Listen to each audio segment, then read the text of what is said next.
కడప నగరంలో 3 రోజుల నుంచి పత్రిక ముఖంగా మీ మీడియా ద్వారా మీకు అన్ని విషయాలు తెలిసిన విషయమే. ఫస్ట్ ప్రెస్ మీట్లో కడప శాసనసభ్యురాలు మాధవిరెడ్డి చెత్త మేయర్ ఇంట్లో వేయండి, కార్పొరేటర్ల ఇంట్లో వేయండి అని మాట్లాడినప్పుడు 2 రోజులు ఆమె శనివారం మాట్లాడితే ఆది లేదు సార్, ఆమె మాట్లాడింది 2 రోజుల తర్వాత ఒకరోజు సండే కావడంతో పెట్టగా మళ్ళీ మండే కృష్ణాష్టమి రోజు మేము ప్రెస్ మీట్ పెట్టడం జరిగింది. నిజంగా ఈ రాష్ట్రంలో ప్రభుత్వం ఉందా, నియంత పరిపాలన జరుగుతుందా, ఇక్కడ గూండారాజ్యం జరుగుతుందా, హత్యా రాజకీయాలు జరుగుతున్నాయా, ఒక్కొక్కరి మీరు అందరూ ఆలోచన చేయాలి. మీరు మాకు ఇన్ని మీడియా ద్వారా చూస్తున్నారు, కానీ రాష్ట్రంలో జరిగే పరిస్థితులు కూడా ఒక్కొక్కరి మీ మీడియా ద్వారా ప్రజలకు తెలియాల్సిన అవసరం ఎంతో ఉంది. ఉదాహరణ మన కడప నగరం చూద్దాం. హిందూ, ముస్లిం, క్రైస్తవులు అందరం అన్నదమ్ముల్లాగా మెలుగుతున్నాం. ఏ పండగలైనా అందరం కలిసి చేసుకుంటున్నాం. ఎక్కడ కానీ పొరపచ్చలు లేవు. 30 ఏళ్ళ నా రాజకీయం, ఎంతోమంది ఎమ్మెల్యేని చూసాం. నేను 20 ఏళ్ళుగా జిల్లా అధ్యక్షుడిని, ఒక మేయర్గా 10 ఏళ్ళు, 5 ఏళ్ళు సర్పంచ్గా. ఇంతవరకు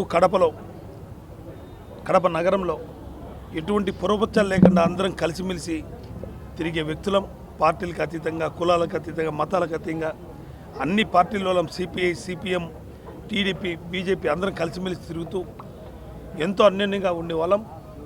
ఈరోజు ఒక మహమ్మారి ఎమ్మెల్యేగా అయ్యి కడపలో ఈ 3 నెలల్లో ఎంత అరాచకాలు చేస్తుందో మీరు ఒకసారి గమనించాల్సిందిగా ప్రజలను కూడా చెప్తున్నా.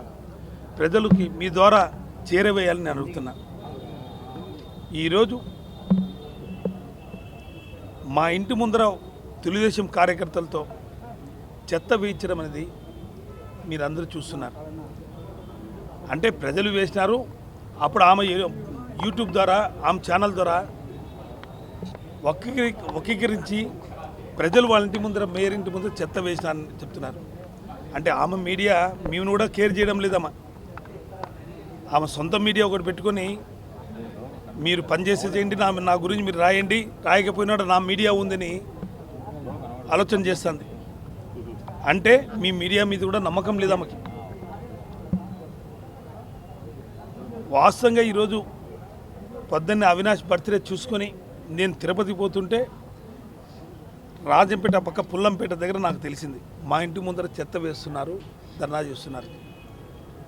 ఎంత హీనమైన చర్య ఇది. ప్రజలు వచ్చినారంటే చెత్తతో ఏ మనిషి రాడు. ఇంటికి వచ్చి చెత్త ఎత్తాల, మా వీధికి చెత్త బండి రాలని అడుగుతారు. ఈ చెత్త వేసింది తెలుగుదేశం నాయకులు, తెలుగుదేశం పార్టీ శాసనసభ్యురాలింటి కడప ఎమ్మెల్యే ప్రోత్సహించి మనుషుల్ని పంపించి వాళ్ళ మనుషులతో ఇచ్చిన చర్య ఇది. వీడియో క్లిప్పింగ్స్ అన్నీ ఉన్నాయి, ఎవరెవరు అటెండ్ అయింది, ఎవరెవరు చేసింది కూడా. ఈరోజు మేము ఎంతో నిశ్శబ్దంగా ఉన్నాం. వైఎస్ఆర్ కాంగ్రెస్ పార్టీ ఎప్పుడు కానీ దౌర్జన్యానికి, రౌడీజానికి మేము ప్రోత్సహించేవాళ్ళం కాదు. అంటే అట్లా ప్రోత్సహించేవాళ్ళమంటే 5 ఏళ్ల కిందట ఆమె కడపలో కూడా కాలు పెట్టి తిరిగేది కాదు. ఆమె క్యాన్వాస్ కూడా చేసుకునేది కాదు. ఏ రోజు కానీ ఆమె గురించి కానీ పార్టీలు కానీ ఎప్పుడు కానీ విమర్శించి కాదు. పార్టీలు ఎవరన్నా వచ్చిపోవచ్చు, రావచ్చు అనే డెమోక్రసీ కంట్రీ మనది.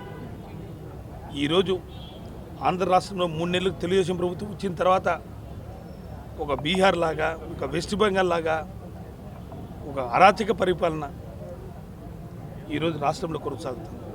అంటే తెలుగుదేశం పార్టీ ఎమ్మెల్యే, శాసనసభ్యులు కడప నగరంలో చెత్త వేయలేదు, మేయర్ ఇంటికాడ చెత్త వేయండి అని ఆమె ఉసి కల్పించి మా ఇంటి ముందు వేసిందంటే ఈ కేసులో ఆమె మొదటి ముద్దాయిగా చేర్చాలన్నది పోలీసులను డిమాండ్ చేస్తున్నారు. అంటే నేను ఒత్తిడి తెలుగుదేశం పార్టీ నాయకులే కాదు, ఎస్పీ గారిని కానీ, సిఐ గారిని కానీ, అడిషనల్ ఎస్పీ గారిని కూడా అడుగుతున్నా పోలీసులని. కూతవేటలో మా ఇంటికి ఇక్కడి నుంచి 300 మీటర్లు ఉన్నది. 300 మీటర్లో 70 మంది మనుషులు తెలుగుదేశం నాయకులు పోతుంటే ఎస్బీఐ ఏం చేస్తుంది, పోలీసులు ఏం చేస్తున్నారు, ఒక్కరమన్నా ఆలోచన చేసి వాళ్ళు పోతున్నారు లేదా, ఏమన్నా వాళ్ళతో కుమ్ముకై చేశారు అది అని అపోహపడవచ్చు. అపోహ వస్తుంది మాకందరికీ. అంటే ఎక్కడో 2 కిలోమీటర్లు 3 కిలోమీటర్లు మా ఇండ్లు నింటే అయ్యో పోలీసులు కూడా ఎంత బిజీగా ఉన్నారు, వాళ్ళంతా ట్రాఫిక్ పని మీద ఉన్నారు, ఏ డ్యూటీలు అందరినీ వేసినారు అనుకోవచ్చు. కేవలం కూతవేటులోనే 300 మీటర్లో మా ఇండ్లు ఉంటే, మా ఇంటి ముందర ఇంత అరాచకంగా జరుగుతుంటే పోలీసులకు తెలియదా అని అడుగుతున్నా. నిజంగా ఈ రాష్ట్రంలో న్యాయాన్ని కాపాడేది లా అండ్ ఆర్డర్. ఫస్ట్ వాళ్ళే కన్ను మూసుకుంటే, ఒక మేయర్గా మొదట నా ఇంటికి ఇంత రాజకీయం చేస్తే ఎంతో అనుకునేది. దీని మీద కఠినంగా చర్య తీసుకున్నాం. మేము కూడా ఇప్పుడు అనుకుంటే, మా వైఎస్ఆర్ కాంగ్రెస్ పార్టీ శ్రేణులు, మా కార్యకర్తలు మేమందరం అనుకుంటే, ఇప్పుడు ఎమ్మెల్యే మాధురి మేము వేయలేమా? 5 నిమిషాలు పట్టదు. ఇప్పుడే మా మనుషులందరూ వచ్చారు, మేమందరం పోవాలనుకుంటే ఆ ఇంటి ముందర చెత్త వేయాలంటే 5 నిమిషాలు పడతా. మాకు మానవత్వ విలువలు ఉన్నాయి. ఒకరు బుద్ధి లేకుండా పని చేస్తే మేము బుద్ధి ఉండి ఆ పని చేయము. బుద్ధి ఉండే మనుషులు ఎవరు కానీ ఇట్లా చేయరు. పత్రికా ముఖంగా నువ్వు ముందు మాట్లాడి దానికి కౌంటర్ నేను ఇస్తే ఇలాంటి చర్యలు మీరు తీసుకునేది. ఖచ్చితంగా దీని మీద కమిషన్ పోతాను, ఖచ్చితంగా దీని మీద చర్యలు తీసుకోవాలా. నిజంగా పోలీసు వాళ్ళు స్టేషన్ బెయిల్ ఇచ్చినా అని మేము ఒప్పుకోం. ఖచ్చితంగా అట్రాసిటీ కేసు పెట్టి వాళ్ళ మీద నాన్ బెయిలబుల్ కేసు పెట్టాల్సిందిగా నేను డిమాండ్ చేస్తున్నా. మొదటి ముద్దాయి ఇది ప్రోత్సహించిన దానికి ఎమ్మెల్యే మీద కూడా కేసు పెట్టాలని కోరుకుంటున్నాను.